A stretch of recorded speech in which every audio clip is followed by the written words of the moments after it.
جو حالات ہیں ابھی پوری دنیا جس کی طرف آج متوجہ ہے وہ ترکی اور سیریا وغیرہ کے ملک شام کے زلزلے بہت بڑی تباہیاں لا چکے ہیں۔ وہ زلزلے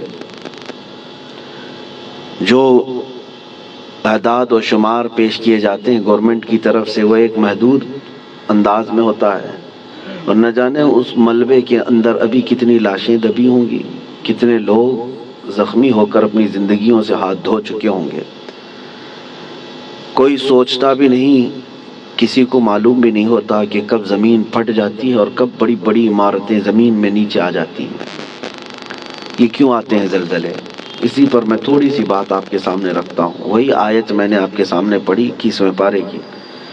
اللہ فرماتا ہے زمین میں فساد ظاہر ہو جائے گا۔ کب؟ بما کسبت اید الناس، لوگوں کے ہاتھوں کی کمائی کی وجہ سے۔ اور کیوں زلزلے دیتا ہے رب تعالیٰ؟ لیذیقہم بعض الذی عملوا، اللہ فرماتا تاکہ وہ جو کچھ کر چکے ان کو کچھ چکھا دوں۔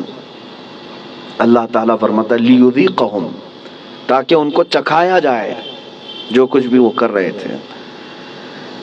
محدثین بھی اسی بات پر اتفاق کرتے ہیں۔ میرے آقا صلی اللہ تعالیٰ علیہ وسلم نے بھی ارشاد فرمایا زمین میں زلزلوں کا آنا، طوفان کا آنا، سیلاب کا آنا، یہ اللہ کے عذاب کی نشانیاں ہیں۔ اللہ تبارک و تعالیٰ کے بڑے عذابات میں سے ایک آیت تو آپ مشہور سنتے ہوں گے، اذا زلزلت الارض زلزالہا، پوری سورہ ہے زلزال۔ زلزلہ کس کو کہتے ہیں؟ جھٹکے۔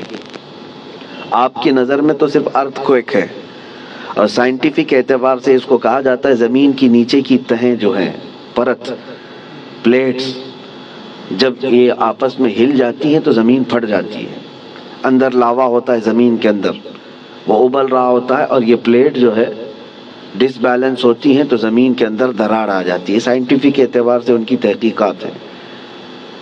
ہزار سائنس جو ہے ترقی کر چکا ہو، لیکن یہ بھوکمپ، ارتھ کوئک، ان سب کے آنے سے پہلے وہ کبھی خبر نہیں دے پاتے۔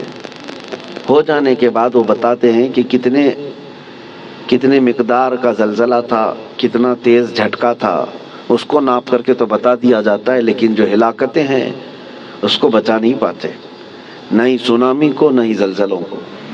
قرآن میں جس زلزلے کا ذکر ہے اذا زلزلت الارض زلزالہا، یہ آیت سن کر کے ہمارے امام اعظم ابو حنیفہ رحمۃ اللہ علیہ مغرب کی نماز سے لے کر کے جو روتے رہے تو رات گزر چکی تھی، پوری رات ان کی داڑھی سے آنسوؤں کے قطرے ٹپکتے تھے، مصلی بھیگ جاتا تھا اس ایک آیت کو سننے کے بعد کہ اللہ کیا فرماتا ہے اس میں، جب زمین ہلا دی جائے گی، اذا زلزلت الارض زلزالہا واخرجت الارض اثقالہا، اور زمین اپنے اندر بوجھل چیزوں کو باہر نکال دے گی، سب نکل جائے گا۔ لیکن اس آیت میں جو زلزلے کا ذکر ہے وہ سب سے لاسٹ، فائنل اور بڑا زلزلہ ہے جو قیامت کے قریب ہوگا۔ اس وقت پوری دنیا کی زمین ہلا دی جائے گی، وہ ایک علاقے کی نہیں ہے، ایک ملک کی یا ایک خطے کی نہیں۔ اس سے پہلے مفسرین فرماتے ہیں کہ قیامت آنے سے پہلے بہت زلزلے آئیں گے۔ اب حدیث رسول میں آپ کو سناتا ہوں، امام بخاری رضی اللہ تعالیٰ عنہ نے اس حدیث کو اپنی بخاری شریف میں نقل فرمایا۔ اللہ کے حبیب صلی اللہ تعالیٰ علیہ وسلم نے ارشاد فرمایا جب امانتیں ضائع ہونے لگ جائیں، زنا عام ہو جائے اور گانے بازی کی کثرت ہونے لگ جائے، حضور پاک صلی اللہ علیہ وسلم فرماتے ہیں زمین میں زلزلوں کی کثرت ہوگی، ہر جگہ زلزلے آنے شروع ہو جائیں گے اور قیامت قریب ہوگی، ایک زمانہ دوسرے زمانے سے نہایت قریب ہو جائے گا۔ اور حدیث پاک بخاری شریف کی حدیث ہے، میرے آقا فرماتے ہیں مال کی فراوانی اتنی ہوگی، مال اتنا ہوگا جیسے لگتا ہوگا کہ ہر جگہ سے ابل رہا ہے مال، ہر ایک کے پاس مال آئے گا، مال آئے گا، غریب کوئی نہیں رہتے۔ آج کے حالات میں بھی دیکھیں آپ، غربت و افلاس بہت کم ہو چکی ہے۔ آج کے زمانے کا غریب وہ ہے جو پچھلے زمانے کا امیر تھا۔ آج کا جو غریب ہے اس کو غریب کس کو کہتے ہیں؟ بھائی اس کے پاس کار نہیں ہے، اس کے پاس بائک نہیں ہے، غریب ہے، اس کو آج غریب سمجھا جاتا ہے۔ کھاتا پیتا ہے، پہنتا ہے، گھر بھی ہے، سب ہے، غربت اس طرح کی نہیں رہے گی، مال کی فراوانی ہوگی، یہاں تک کہ حضور پاک صلی اللہ علیہ وسلم فرماتے ہیں دریائے فرات سے سونے کا پہاڑ ظاہر ہوگا، اگر تم زندہ رہے تو اس میں سے ایک پائی بھی لینے کی کوشش مت کرنا، حضور نے فرمایا، اس لیے کہ اس کے حصول کے لیے لوگ ایسے لڑیں گے کہ 100 لوگ اگر اس مال کو سونے کو لینے جائیں گے 99 قتل ہو جائیں گے، ایک بچے گا، مر جائیں گے سب۔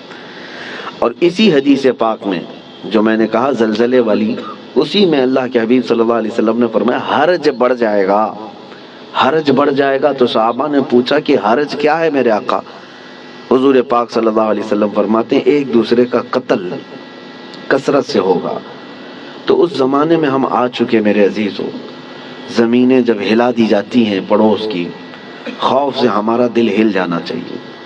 حضرت عمر ابن عبدالعزیز رضی اللہ تعالیٰ عنہ 5ویں خلیفہ راشد ہیں، ان کے زمانے میں کسی ملک میں زلزلہ آیا، زمین ہل گئی، تو وہاں کے جو گورنر تھے، وہاں کے جو ذمہ دار تھے، حاکم تھے، ان کے نام پر حضرت عمر ابن عبدالعزیز نے فوراً خط جاری کیا کہ جیسے ہی زلزلہ آیا، حالانکہ وہ زمانہ عمر ابن عبدالعزیز کا تھا، عدل و انصاف کا زمانہ، ان کے زمانے میں جس جگہ پر زلزلہ آیا تھا اس جگہ انہوں نے اتنا ٹائٹ کر دیا، کورونا میں جیسے کوارنٹائن وغیرہ کے معاملات، ایسے حضرت عمر ابن عبدالعزیز نے سارے لوگوں کو ٹائٹ کر دیا، کہا اس پورے خطے کے لوگ کثرت سے استغفار کریں، سب استغفار میں مشغول ہو جائیں، کوئی ایک بندہ بھی نہ رہے۔